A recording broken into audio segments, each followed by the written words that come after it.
O que é preciso para evangelizar as pessoas?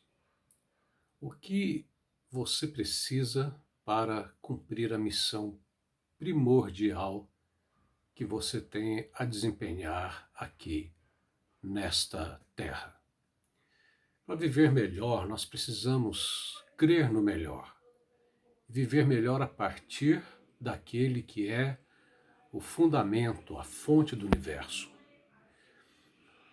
Os discípulos de Jesus estavam caminhando com Jesus, agora passando pela Galiléia. Eles estavam voltando de onde estavam, eles tinham ido lá pro norte da Palestina e agora estavam retornando. Isso está em Marcos capítulo 9, versículo 30 até o versículo 32. Esse texto aí em que Jesus fala de novo para os discípulos dele que era necessário que Jesus fosse entregue. Jesus seria entregue, o Filho do Homem seria entregue na mão dos pecadores e iam matá-lo, iam interrogá-lo e depois iam matá-lo, iam crucificá-lo. E, e depois da sua morte, o Filho do Homem ressuscitaria. E os discípulos não compreendiam isso e eles tinham medo de interrogar Jesus. O texto fala sobre esse fato aí. Os discípulos não compreendiam o que o mestre estava falando. O mestre estava falando do seu sacrifício. A humanidade para ser resgatada, para receber o perdão do Pai, para receber a aceitação daquele que é a fonte do todo, a humanidade precisa de ser liberada de sua culpa. E como tirar a culpa do mundo? Como tirar o pecado do mundo? Deus enviou o seu próprio Filho por isso. Então, uma coisa que nós vemos aqui, principalmente ao vermos essa declaração de Jesus, esta atitude de Jesus de tentar ensinar os seus discípulos, é que ele mostra de forma indireta o amor de Deus. Deus quer resgatar a humanidade. Para isso, ele enviou o seu Filho para fazer esse autossacrifício, um sacrifício catalisador, um sacrifício no qual ele levaria as nossas maldições, os nossos pecados, as nossas culpas, para que nós pudéssemos ter o livre acesso, ter um caminho de vitória, um caminho de transformação e principalmente um caminho eterno, o caminho da vida eterna. Só que os discípulos não compreendiam isso. Eles não tinham esse entendimento de que o Messias precisava ser sacrificado. Tudo que eles conheciam sobre Messias, ressurreição e essas coisas, era da mentalidade da época em que eles achavam que o filho de Davi, o descendente de Davi, o Messias, seria um guerreiro político que expandiria as fronteiras de Israel, que dominaria e subjugaria os outros povos.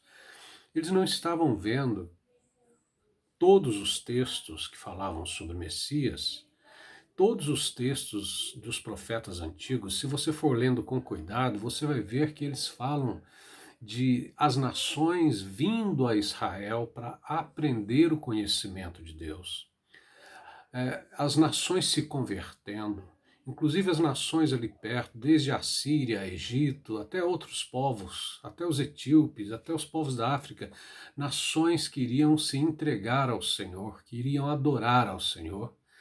E no meio disso tudo estava a vida e a ação do Messias. Então, se você ler com cuidado as profecias do Antigo Testamento, você vai chegando, você vai juntando esses elementos escatológicos e vai vendo que o propósito grandioso de Deus não era um propósito militar para aquele povo de Israel, mas era um propósito de alcance de todas as nações, de tornar as nações povo de Deus também.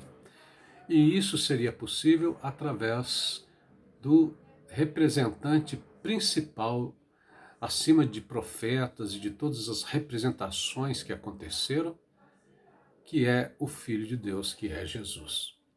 Pois bem, os discípulos não compreendiam isso, assim como também as pessoas que não são iluminadas pelo Espírito Santo não entendem o que é o Evangelho de uma forma efetiva, de uma forma clara. Mesmo as pessoas mais religiosas, elas podem até recitar e dizer: Ah, Jesus veio e morreu na cruz para nos perdoar, nos salvar de nossos pecados. Sim, elas entendem isso de uma forma confissional, religiosa, mas elas não encarnam isso. Elas não se apaixonam por essa causa. Elas não compreendem que isso é bola delas, isso é bola nossa. É a nossa vez agora de dar continuidade a este amor de Deus e procurar alcançar as pessoas para este caminho que Deus planejou para elas, que é o caminho de Cristo, é Cristo, as pessoas se unirem a Jesus, as pessoas se sujeitarem a Jesus.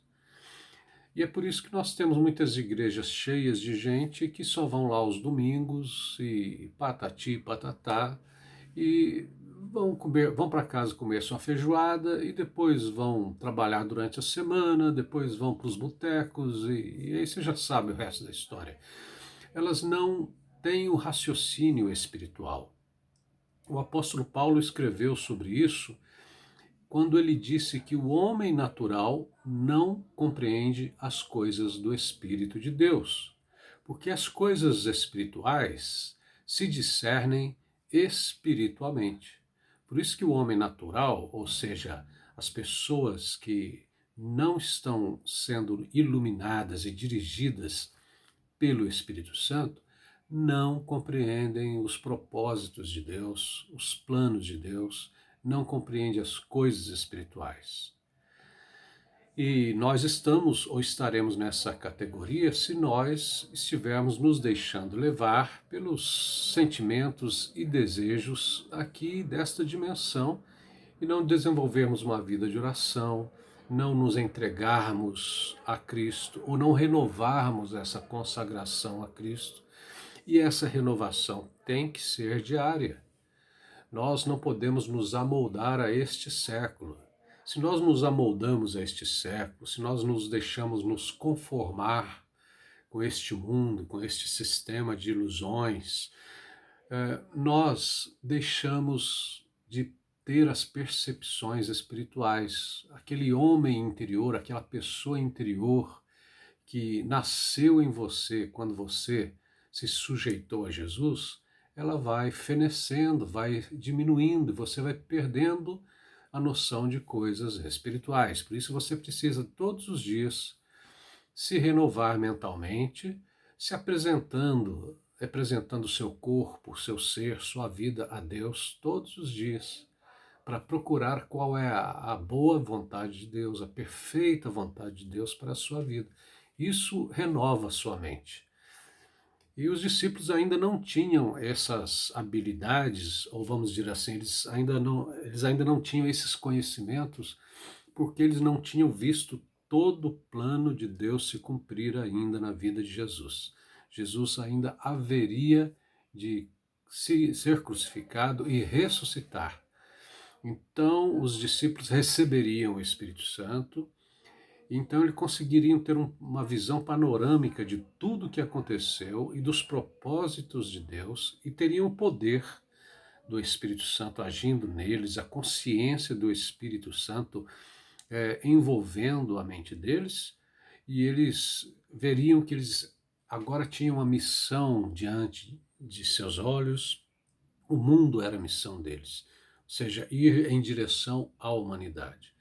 Se você está conhecendo a Jesus, se você está experimentando Jesus, você certamente vai começar a amar as pessoas, vai querer o melhor para as pessoas e vai estimular seu coração a querer amar e melhorar as pessoas, porque você está conhecendo aquele que está melhorando a sua vida, que é Jesus.